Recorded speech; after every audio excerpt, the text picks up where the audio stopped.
cuando Jacob pasa 20 años, ¿no? Trabajando para Labán, viendo que Labán no era un buen patrón, no era una buena persona, él dijo, pues ya es hora de que yo regrese a mi padre antes de que se muera, me reconcilie con mi hermano, y decide salir mientras Labán se va a trasquilar sus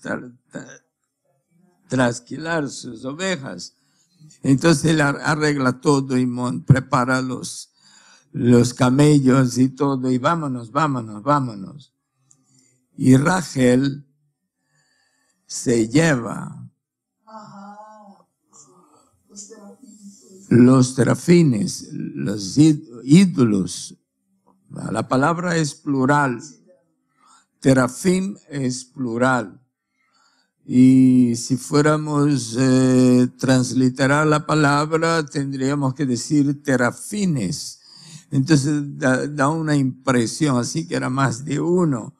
Pero sea uno o más de uno, Rachel agarra esto, qué sé yo, envuelve en un paño, no sé qué, y bueno, y se lleva consigo. Y pues quedó Rachel con la fama de haber sustraído algo, una pertenencia de su padre, y pues se robó un ídolo o dos, no sé, o más, pero se lo robó. Y su padre, cuando ve que Jacob le engaña y se huye, ahí cuando llega en el capítulo 31, versículo 19, dice, mientras Labán había ido a trasquilar sus ovejas, robó, está escrito, tignov, robó, del verbo ganar, lignov, robar, robó Rachel los terafim que eran de su padre. Entonces ella quedó con mala fama porque robó. ¿Y robó qué? Ídolos. No, eso en el récord de Rachel no quedó muy bien. Pero yo quiero en esta mañana, antes de hablar de un tema aquí interesante que yo considero, yo quiero ver si trato de limpiar el récord de Rachel.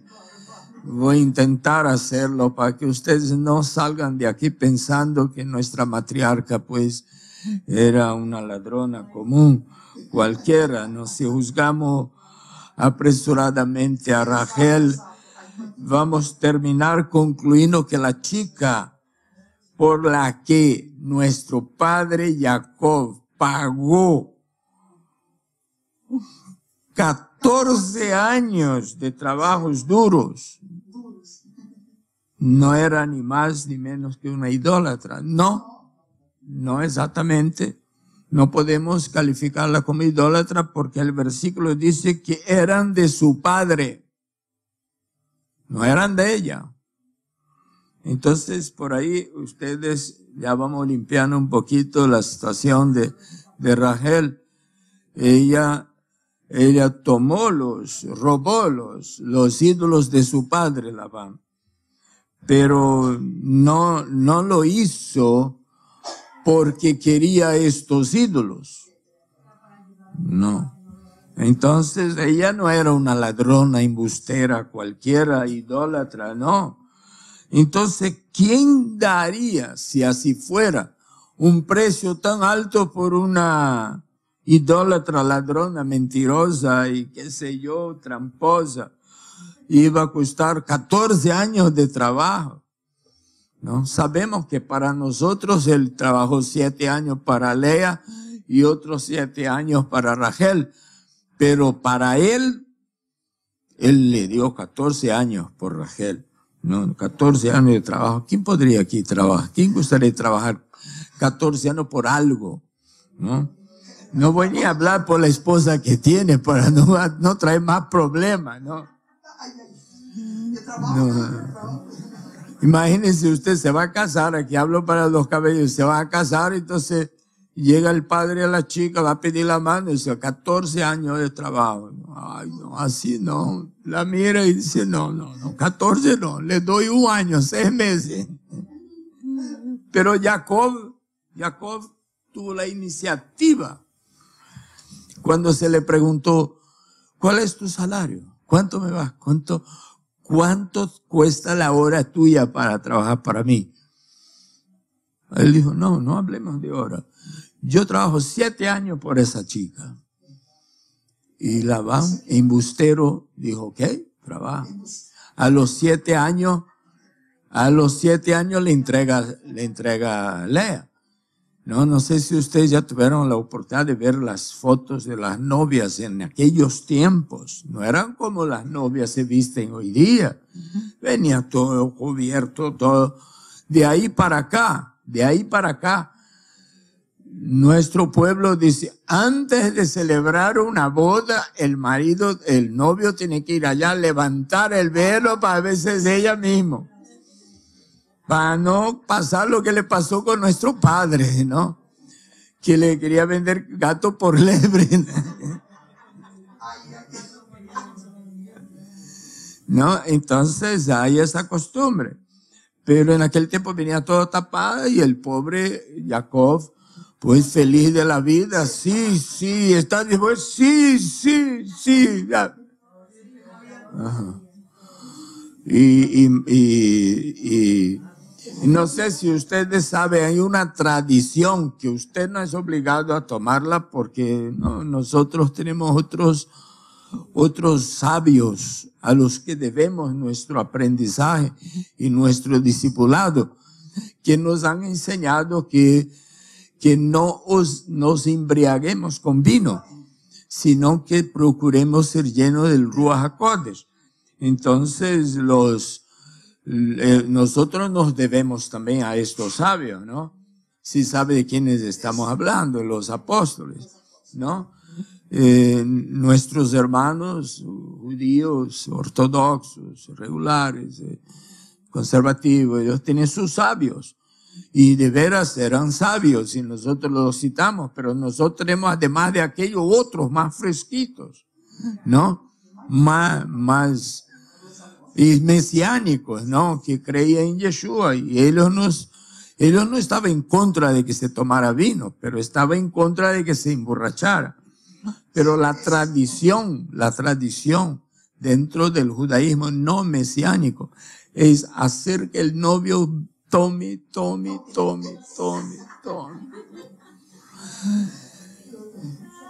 Que termine la fiesta y el novio se vaya bien alegre, ¿no? Entonces Jacob se fue así de tomado, de alegre. Y solo de mañana se dio cuenta. ¿Y qué estás haciendo aquí? Yo no me casé contigo. Sí, yo era la que estaba ahí. A él fue a reclamar. En el segundo día de luna de miel, él ya fue a reclamar, oye, Labán, ¿qué me hiciste? No, es que esa era la primera, nació primero. Usted sabe de esas cosas, ¿no? Usted sabe que usted también nació gemelo, usted sabe, esa nació primero, tenía que dar esa primero. Después, si quiere, pues trabaja para mí otros 7 años y yo te doy la otra. Entonces, y no había retorno, no había eso de devolución. No, ya comió la torta y ahora va a querer devolverla. No, pues ¿cómo es eso? No. Entonces Rachel no robó sus dioses, sino los terafines de su padre. Yo estuve investigando cómo eran los terafines y qué eran los terafines. Me di el tiempo para ver esto. En la mitología, no mitología griega, no, entre los asirios y la gente de ese tiempo,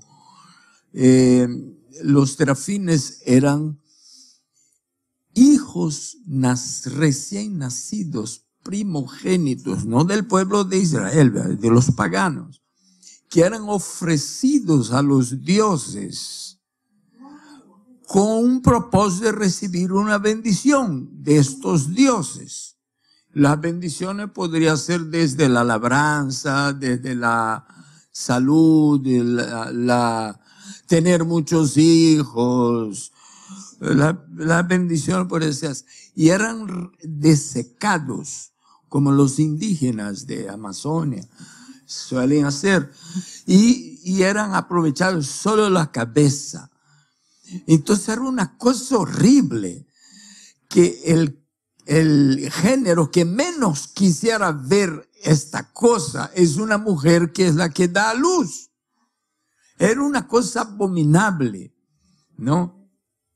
Y estos restos mortales desecados de hijos primogénitos de los paganos ofrecidos a sus dioses falsos, hablaban, según la investigación que yo hice, hablaban y ellos consultaban los muertos a través de estos dioses para saber el futuro, algunas cosas, si voy a la guerra o no, cosas así. Los paganos hacían esto.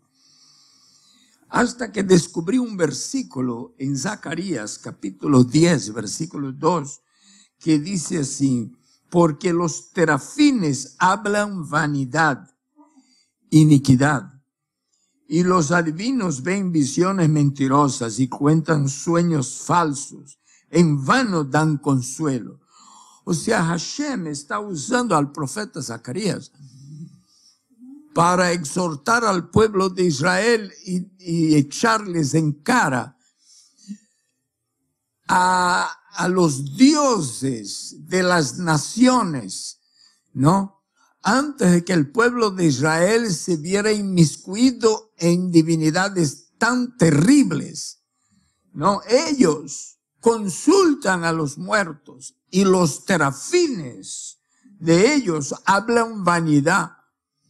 Ahí yo me quedé, ahí sí me quedé medio estancado ahí pensando, ¿cómo así? Y estos dioses de los que yo acabo de descubrir, de ellos hablan el profeta Zacarías y dice que si hablan vanidad. Eso ahí yo me quedé espantado y tuve que recurrir a palabras de un rabino de Tarsis, Rab Shaul, Pablo, que dice así en Primera de Corintios capítulo 10, versículo 20. Lo que los gentiles sacrifican, a los demonios sacrifican. Es decir, que cuando alguien prende, vamos a hablar en tiempos más modernos, prende una vela frente a una imagen, así sea una imagen de un personaje bíblico, ¿no? Es un ídolo, ¿no? A los demonios sacrifican este encendido de luz. O se deja una moneda. A los demonios se la dejan. ¿Por qué? Porque los demonios se buscan alojarse atrás de la idolatría que el pueblo adora para asumir para sí mismo esa adoración. Bueno, entonces lo más probable, habría demonios por detrás de estos serafines que hablaban a los gentiles, a los paganos de ese tiempo. Ellos consultaban a los muertos y los demonios, ay, que miraba para aquella cosa horrible que tiene que ser horrible. Yo vi en una parte, en un país donde fui y estuve y ingresé selva adentro y vi cabezas humanas desecadas. No es que me contaron, ¿no? Era costumbre de indígenas muy paganos de la Amazonía de la selva amazónica y yo las vi. Pero ellos hacían, no sé por qué motivo, tampoco leí sobre eso, pero las vi. Y resulta que los demonios se alojan atrás de estas idolatrías y cuando ellos hacían consulta, los demonios hablaban. Acuérdense de que Yeshua dedicó mucha parte de su ministerio en Galilea. Y acuérdese que se le llama a Galilea, Galilea de los gentiles. ¿Y por qué no dice Jerusalén de los gentiles? Porque ningún gentil quería vivir en una ciudad tan observante como Jerusalén, porque allí nadie les iba a parar atención. Al judío le gusta hacer negocios, le gusta que su dinero va a buen lugar, porque va a comprar con un pagano, ¿no? Tal vez en Galilea hicieran, pero los judíos que vivían en Jerusalén eran muy observantes de la Torah y prefiero gastar mi dinero con un hermano porque yo sé que va a buenas manos, ¿no? Pero en Galilea, los extranjeros que venían a vivir en Israel preferían vivir en Galilea. Acuérdese de que está claro en los evangelios que Yeshua, en Quifarnahum, más o menos, cerca de lo que después, de aquel entonces, ya se llamaba Tiberias. Los que fueron con nosotros estuvieron allí, Monte de la Bienaventuranza, aquellas cosas, la sinagoga que había abajo, en Quifarnahum. Pues bien, allí Yeshua multiplicó panes para 3,000 personas, sin contar mujeres y niños. Y termina la multiplicación de los panes. Él dice a los discípulos, pasen para el otro lado del mar de Galilea, mientras yo despido a la multitud. Terrible. Yo para despedirles a usted me llevaría 1 hora. No sé cuánto tiempo llevaría Yeshua para despedir 3,000. Y dice que de madrugada, ya pasada de la hora 3ª o 4ª, la hora de madrugada, ya antes del amanecer, dice que Yeshua veía que los discípulos no pasaban de la mitad de del mar. En ese tramo, de un lado al otro, hoy día, el mar de Galilea tiene 12 kilómetros. En aquel tiempo podría haber un poquito más, pero no era tanto tampoco. Hablamos de 12 kilómetros más otros 100 metros, algo así. Entonces, Yeshua despide a los discípulos y de madrugada sube a la montaña para orar y ve que los discípulos no avanzaron a pasar de la mitad del camino, es decir, 6 kilómetros. La dirección era ir al otro lado donde había un endemoniado, el Gadareno, ¿no? Entonces Yeshua los había mandado allá y se quedó despidiendo a la multitud. Y ellos se enfrentaron una tormenta muy común en determinadas épocas del año que hay en medio del mar de Galilea. Y Yeshua fue caminando. Oiga, una vez yo estaba en una barca de esta en el mar de Galilea. Algunos de ustedes ya tuvieron esa experiencia. Y yo estaba hablando para un grupo de pastores. Un grupo de pastores me invitó. Yo vivía ahí, me invitó para hablar para ellos en los lugares donde ellos iban a visitar. Y yo subí a la barca con ellos y les estaba hablando.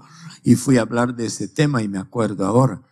Y yo les hice una pregunta. Díganme ustedes, ¿cuánto creen que Yeshua caminó sobre el agua? Ahí yo puse 5 metros, 10 metros, 50 metros, más o menos. O sea, más de 50 o menos de 5. El pastor me dijo 50. Un miembro de la iglesia que estaba con él, no sé si era un diácono, dijo 10. y hubo uno que dijo 5. Juzgaron según la capacidad de ellos. Pero ellos ni siquiera 5 metros. Usted ya dio un paso solo sobre el mar. No. Más que aquí somos pesaditos, ¿no? Entonces, ahí fue todo lo que ellos podían saber y creer e imaginarse. Yo dije, ¿qué les parece si yo les digo 6 kilómetros? La quijada de ellos, como en los dibujos animados, vino abajo así, 6 kilómetros, porque es de allí, y desde la barca yo les apunté, desde allí donde está Cafarnaúm, hasta allá donde estaban los gadarenos, no sé cuánto el otro lado. Tiene 12 kilómetros esto.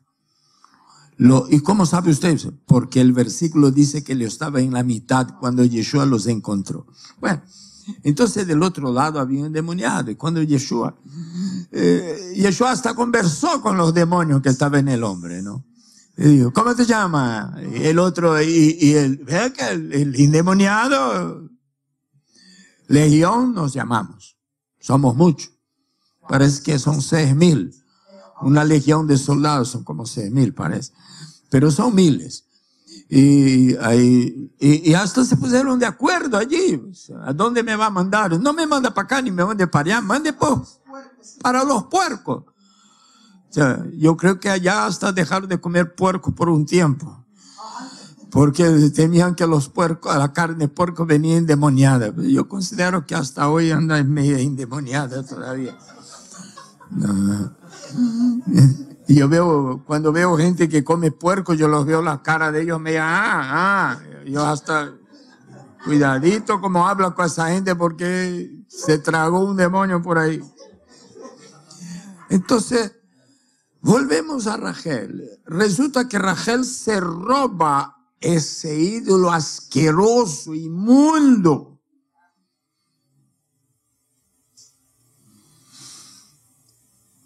Para que su padre no continúe hundido en la idolatría, porque ella se estaba escapando de la casa de su padre y se iba a unir a una familia sagrada. Y quería que al menos este ídolo no tuviera su padre. No sé si tuve éxito en mejorar el récord de nuestra madre. Espero que haya tenido. No, para no estar por ahí con, pero nuestra madre, asado, cocinada, sancochada. No, ni asada, ni cocinada, ni sancochada. Nuestra madre era una buena mujer y estaba feliz de la vida con ir con su marido para lejos de aquel lugar. Ahora, tampoco quiero divinizarla, santificarla, ni ponerla, ni canonizarla. Era lo que había de mejor. Por eso Abraham, antes de morir, le dice a su siervo, ve a la casa de mi familia, trae esposa para mi hijo. No quiero que case con cananea. Y eso nos dice que en la casa de Abraham, en la familia de Abraham, la gente aún era mejor que los cananeos. No eran tan malos como los cananeos. Ahora, ¿cómo serían los cananeos si en la casa de Abraham había eso? Bueno.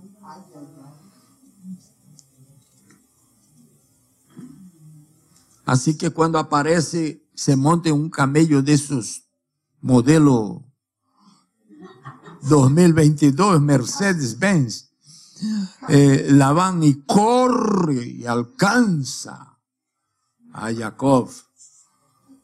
Y le dice, capítulo 31, versículo 30. Ahora ciertamente te has marchado porque anhelas mucho la casa de tu padre. Pero ¿por qué robaste mis dioses?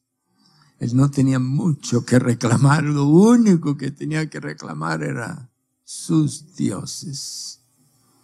Y se hizo la búsqueda y no encontró. Ya usted sabe dónde Rachel la tenía escondida. Se había sentado encima. Rachel tenía tanto respeto por lo que había robado, que se sentó encima. Entonces, por favor, no piense mal de nuestra madre Rachel. Era buena gente. Si quisiera, si tuviera algún aprecio por ese terafín, no hubiese sentado encima, hubiese puesto cuando menos en el portamala, ¿no? Pero camello no tiene portamala. Entonces dice, ay, me siento encima de esa tontera, mi padre viene ahí a buscar esa porquería, yo, verá que yo me escapo. Y no hay. Y sería duro para Jacob si hubiera encontrado. Pero no encontró. Yo creo que caminaron más un poquito y Rachel pararon en algún lugar para abastecer a los camellos. Los camellos también se abastecen, ¿no? Con agua, ¿no? Abastece. Entonces hizo un hueco por allá y sepultó ese animal y ese ídolo. Porque Jacob jamás hubiera aceptado que ella se llevara a la casa de su padre. Entonces, esto hice con un esfuerzo y un intento de mejorar el récord de nuestra madre. Bueno, voy a ver si hablo de esto aquí, que quiero hablar con ustedes. Hablé un poquito de esto en años pasados, pero quiero volver a hablar desde una perspectiva un poco diferente, y hablar un poco diferente. No sé si usted sabe, hay 12 parashiot, o parashot, 12 parashas, digamos así, haciendo la palabra hispana en plural, 12 en el libro de Bereshit, 12. La mitad de ellas, 6, hablan de Jacob. Es más, no es la mitad, sí, la mitad de ellas habla de Jacob. La otra mitad, solo 2, habla de Abraham. Y otras 4, digamos así en términos generales, que 2 habla de la creación y 2 habla de Noah. Y de Jacob habla tanto. Es decir que hubieron sabios y rabinos que dijeron así, el libro de Génesis podría llamarse la biografía de Jacob. Porque ahí habla de Adán, que es ancestro de Jacob, habla de Noah, que es ancestro de Jacob de alguna manera, y habla de Abraham, que es ancestro de Jacob, y después los de la mitad en adelante habla solo de Jacob. Eso significa que Hashem, cuando entregó a Moshe ese primer libro de la Torá, se enfocó en la vida de Jacob sin perjuicio para nuestro padre Abraham, y quiso que nosotros aprendiéramos de Jacob. Hay cosas en Jacob, revelaciones, profecías, ¿qué más? Instrucciones en la vida de Jacob que son abundantes y las necesitamos.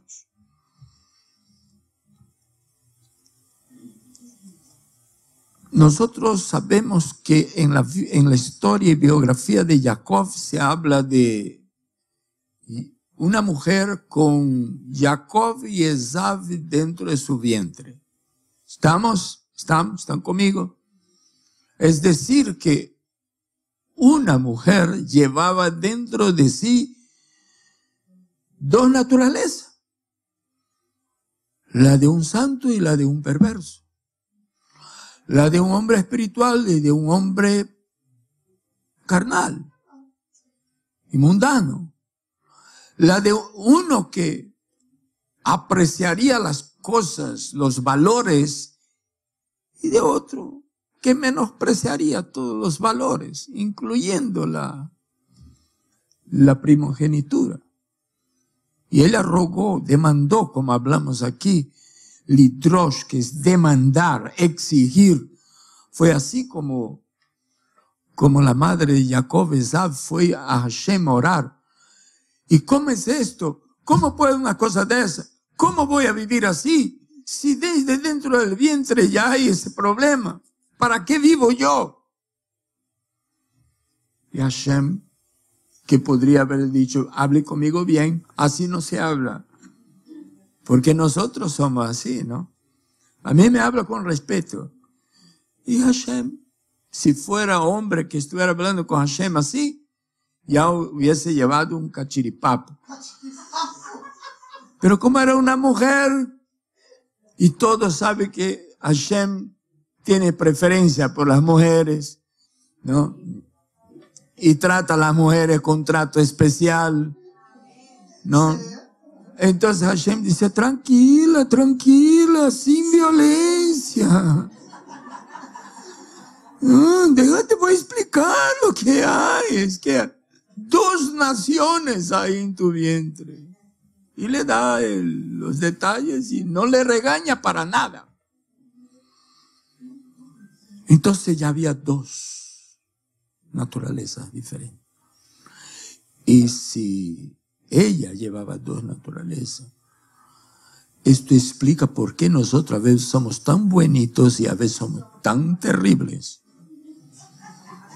También nosotros, parece que Hashem nos está preparando el terreno para decir que luchamos el día a día, año tras día, mes tras mes, semana, año, vida entera luchando con 2 naturalezas. El Yetzer Hara y el Yetzer Atov. El Yetzer Atov y el Yetzer Hara. Por poner el mal a la izquierda, ¿no? Y lo bueno a la derecha, ¿no? No queremos nada con la izquierda, pero somos derechistas. Entonces, luego todos sabemos que Jacob es transformado después de una noche de lucha en Israel. Transformado en Israel. Yo tengo unos versículos que yo quisiera ver si se da para ver aquí, porque a veces con esas pantallas no da para ver. Ya, vaya pasando eso para mí, hermano, porque quiero más.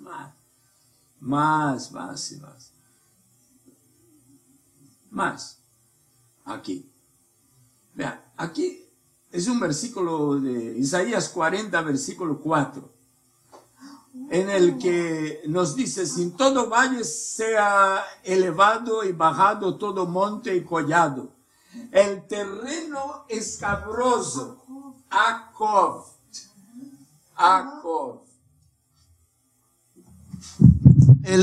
Vea cómo llama un terreno escabroso. Vuélvase llano y lo abrupto, ancho valle. Entonces ya nos han enseñado la otra perspectiva, que Jacob lo que quiere decir es tramposo, engañoso y tal. Pero esto es una visión que tuvo Esav de Jacob. Es un entendimiento de origen esaví. O sea, fue Esav quien crió esa moda. ¿Y quién es Esav? Por favor, ustedes que nos han acompañado aquí por años, ¿no? Esav es padre de Edom. Edom es padre de Roma. Y Roma es la madre de la iglesia. No se me asuste. No haga ese silencio sepulcral. Alguien puede estar pensando así, ya queriendo buscar piedra para apedrearle a este, ¿no? Pero yo de aquí voy a buscar la sabiduría del Eterno como se buscó Yeshua. Cuando agarraron las piedras para tirarle, y dice, espere, que tiren la primera el que no tiene culpa. Ahí soltaron las piedras de nuevo, ¿no? Y se fueron. Y cuando él levantó la cabeza para ver, solo vio la mujer allí, ¿no? Y las piedras que quedaron ahí alrededor, porque se fue la gente que quería apedrear a la mujer, pero se fue y no. Ahora vea bien. Esav es el ancestro de Edom, de un pueblo. Y de Edom salieron los romanos, entre otros. Y de los romanos, en el año 325, con el emperador Constantino, se creó un formato de religión llamado por él, tomando las palabras del idioma griego, cristianismo, que debería ser mesianismo si hubiera tomado del hebreo, pero Christus del griego. Pero él hizo una cosa, él odiaba a los judíos. El Imperio Romano siempre tuvo problemas con los judíos y los judíos con el Imperio Romano, los que fueron amasadas, saben de esto, pero recibieron esa clase en el lugar de los hechos. Preferían los judíos la muerte que caer en manos de los romanos. Y murió cantidad de gente amasada. Bueno, Yeshua, al fin y al cabo, fue al madero con el aval de Roma. Y también el que fue muerto a su lado y a su diestra y a su siniestra, ¿no? Y también mucha gente, los romanos, mucha gente judía, los romanos mataron porque querían libertad y los romanos querían estar sobre ellos. Entonces, la gente era colgada en los maderos y su familia no reclamaban en los cuerpos, porque decían, si doy la cara para reclamar el cuerpo, van a pensar que yo estoy comprometido con los errores de esa persona y me van a perseguir. Mejor que ni sepa que yo soy padre, madre, hermano, tío, primo, lo que sea. Entonces Roma, viendo que no reclamaban los cuerpos, mandaba a tirar al basurero. Había en Jerusalén el lado contrario del Monte de los Olivos. El Monte de los Olivos está mirando desde acá hacia el este, y al lado oeste de la ciudad de Jerusalén, una quebrada muy grande, la misma quebrada que hay entre el Monte de los Olivos y el Monte Sión, donde se tiraba la basura de la ciudad. Y se tiraba la basura y ahí era a la vez el incinerador y se quemaba. Y Roma decía, tira esos cuerpos, para no vinieron a reclamar, tíralo allá, y eran quemados ahí. Y tiraban la basura por encima de los cuerpos y seguía quemando. Y Yeshua usó una expresión que la gente de aquel tiempo podía entender, pero la gente de hoy no entiende. Y dice, ¿dónde el gusano no muere? ¿De dónde había gusano? Por debajo de la basura y el fuego arriba, todo el tiempo fuego, pues tenía que quemar la basura de la ciudad. Pero los cuerpos que no terminaban de quemar estaban criando gusano ahí por debajo de esa basura. Hoy no existe esa basura ahí desde hace mucho tiempo, no fuimos ni nosotros que sacamos, ¿no? Pero ¿qué quiero decir? Que en el año 325 Roma cría una religión desjudaizada. Ya voy a volver a mi tema. Es que quiero dejarles el recado bien entregado. Roma desjudaizó la fe de aquellos que creen en Yeshua. Eran judíos al principio. Los 3 primeros siglos eran judíos en su gran mayoría. Cornelio fue uno de los primeros, por no decir el primero, que a Pedro le costó que a Hashem le costó convencerle a Pedro. Tuvo que mandar ángeles allá en la casa de Cornelio y mandar hablar desde el cielo con Pedro en la casa de Simón, el tocayo, el curtidor en Jafo, que ustedes fueron, estuvimos ahí, para que Pedro se dignara a ir allá a la casa de Cornelio. Entonces todos eran judíos. En Hechos de los Apóstoles, capítulo 15, habla de que se reúnen los líderes del movimiento judío creyente en Yeshua, por no decir judíos mesiánicos, para decidir. Aún estaba vivo Pablo, Pedro, todos esos personajes que conocemos, es decir, Yeshua estaba recién posesionado en el cargo de sumo sacerdote de nuestra confesión en el santuario celestial. ¿Qué vamos a hacer con los gentiles que quieran unirse a nosotros, creer en el Dios de Israel y en el Mesías judío? Entonces discutieron mucho, dice ahí. Ahí en Hechos, después de mucha discusión, le pareció bien al Ruach HaKodesh, al Espíritu de Santidad, y a los apóstoles, primero al Ruach, después a los apóstoles, no poner más cargas que unas 4 cosas. Es decir, que dejen estas cosas y ya puede congregar. Para que en la asamblea, en el quórum de adoración, en el minyan, no haya idólatras, fornicarios, comedores de sangre y de carne sacrificada a ídolos. Dada la santidad de la reunión. Que dejen estas cosas y comiencen a congregar cada Shabbat y escuchar la enseñanza de Moshe, hablando de Torah. Y poco a poco ellos se van tomando forma, hablando de gentiles, porque ya los otros ya sabían Torah, ya todo, ya. Imagina que Pedro hasta dice, tú sabes, Señor, que nunca ha entrado eso en mi boca. Entonces, él pasó 3 años y medio andando con Yeshua, nunca comió lo que no sea kosher. Siempre comió kosher con Yeshua. Yeshua nunca anuló ninguna ley, menos las de kasherut. Entonces, Esav, padre de Edom, Edom, padre de Romanos, Romanos, padre del cristianismo. Ahí después, en el 1950, pues comienzan a salir del cristianismo católico para formar un cristianismo protestante que lo que menos hace es protestar. Nadie está protestando. Ya, la fama ya se perdió de protestante. Antes eran protestantes, ahora ya no son. Ya hace mucho tiempo. Hacen todo lo que hacen afuera.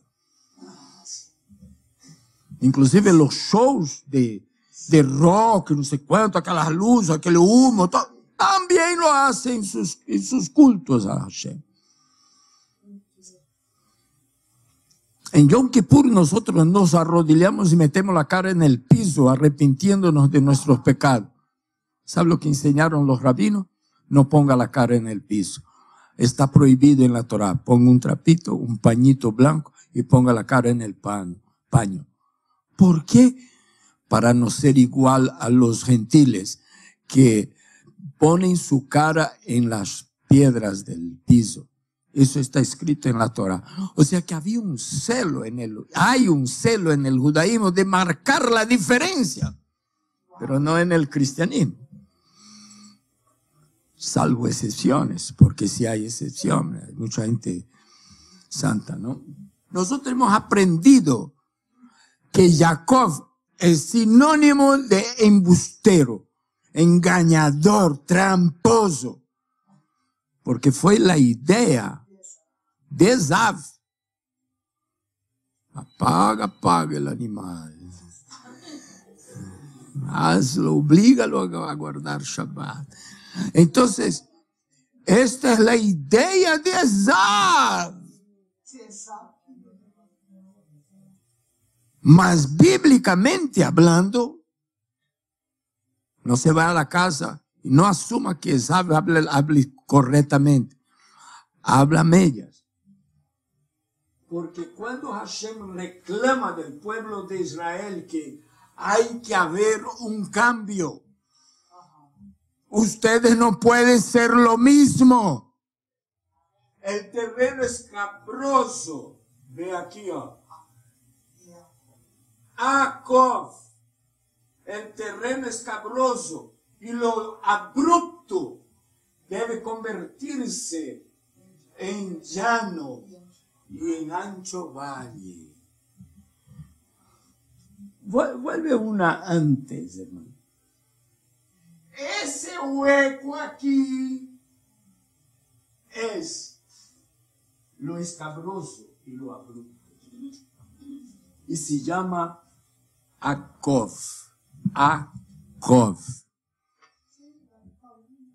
Jacob. De ahí fue tomado. Y también ese talón aquí, en hebreo es Ekev.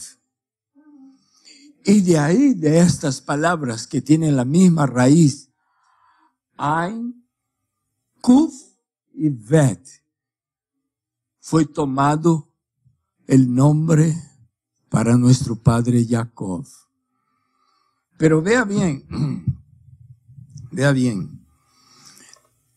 él luchó una noche de oración. Y cuando se le dijo, suéltame porque ya amanece, él dijo, no soltaré hasta que no me bendigas. ¿Cómo es tu nombre? Mi nombre viene de esto, escabroso. Viene de abrupto. De ahí viene mi nombre. Del calcañar, del Ekev, del Jacob. Pues ya no te llamarán más Jacob, sino Israel. ¿Qué quiere decir Israel? ¿Qué quiere decir Israel? Reto, íntegro. Ishra, Yud, Shim, Re. Ya no te llamarás Jacob, sino Israel. Íntegro, recto. Cuando estamos estamos preguntando, ¿qué hago? ¿Derecha o izquierda? Derecho, dice uno, no es reto, ni derecha ni izquierda, reto. Entonces, ¿y él qué quiere decir? Hashem, Elohim. Entonces, Hashem dedica más de la mitad del libro de Bereshit, de Génesis, con toda la trama y con toda la historia de nuestro padre Jacob, convencernos de que nosotros necesitamos experimentar un ascenso de Jacob a Israel. Si nosotros alimentamos nuestro Yetzer Atov y no alimentamos el Yetzer Hara, nosotros vamos a alcanzar a ser un Israel. Un hombres y mujeres rectos, derechos, íntegros, ¿no? Y no ser torcido, porque en el plan del Eterno todo torcido, todo escabroso, terreno escabroso tiene que ser recto. No sé si se cumplirá literalmente, pero por lo menos hay profecías que dicen que cuando venga Mashiach, en algún momento los montes altos bajarán y las hendiduras subirán y todo quedará plano allá. Porque esa es la idea. Nosotros tenemos altos y bajos, Pero Él quiere que el alto es símbolo de ostentación y orgullo. Lo bajo es lo bajo. Es decir, que este fue el desafío de nuestro padre Jacob. El desafío que tuvo por delante en su vida. El que cada uno de nosotros también necesitamos, mediante luchas, pruebas, oración, asumir. Lo demás es drama, es trama, es religión vacía, es sin sentido, es puro religiosidad. Lo que Hashem está esperando de nosotros es que nos elevemos a categoría de Israel. Que nos levantemos de ser Jacob. Lamentablemente, esto toma tiempo. Quisiéramos que fuera de la noche a la mañana, pero sabemos que no es así. Hay que admitírselo. Eso toma una vida. A esto hemos venido, a esta vida. Y es arreglando y haciendo tikkun que nosotros nos ponemos en condición de entrar en el Olam Haba, en la vida eterna. Es un caminar. Es como caminamos que determina si somos Jacob o si somos Israel.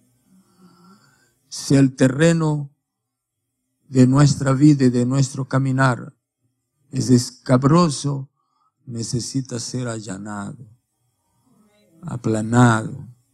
Y eso es un proceso que puede tomar una vida entera. Una vida entera. Baruch Hashem.